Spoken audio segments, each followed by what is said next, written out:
आप सभी को करवा चौथ की हार्दिक शुभकामनाएं। बहुत समय पहले की बात है। एक साहूकार के 7 बेटे और उनकी एक बहन करवा थी। सभी सातों भाई अपनी बहन से बहुत प्यार करते थे, यहाँ तक कि वे पहले उसे खाना खिलाते और बाद में स्वयं खाते थे। एक बार उनकी बहन ससुराल से मायके आई हुई थी। शाम को भाई जब अपना व्यवसाय बंद कर घर आए तो देखा उनकी बहन बहुत व्याकुल थी। सभी भाई खाना खाने बैठे और अपनी बहन से भी खाने का आग्रह करने लगे, लेकिन बहन ने बताया कि आज उसका करवा चौथ का निर्जल व्रत है और वह खाना सिर्फ चंद्रमा को देखकर उसे अर्घ देकर ही खा सकती है।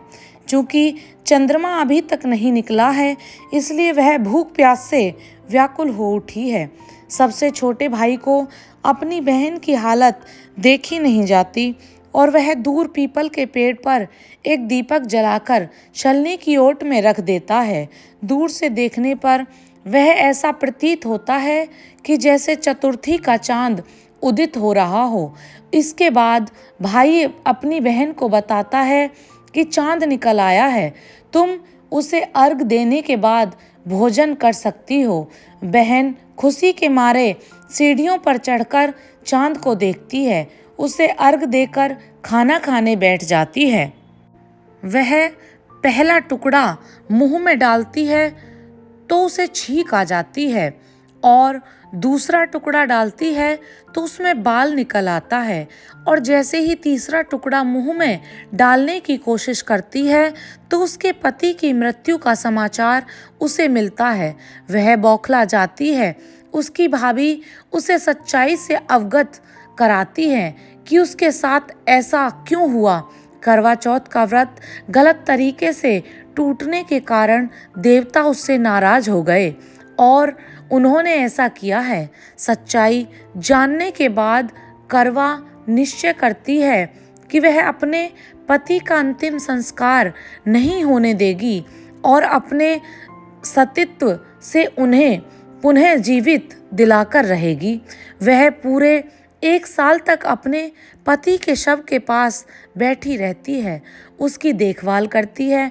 उसके ऊपर उगने वाली सुईनुमा घास को वह एकत्रित करती जाती है। 1 साल बाद फिर करवा चौथ का दिन आता है।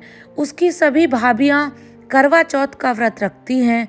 जब भाभियां उससे आशीर्वाद लेने आती हैं तो वह प्रत्येक भाभी से यम सुई ले लो, पिए सुई दे दो, मुझे भी अपनी जैसी सुहागन बना दो, ऐसा आग्रह करती है। लेकिन हर बार भाभी उसे अगली भाभी से आग्रह करने का कह चली जाती हैं।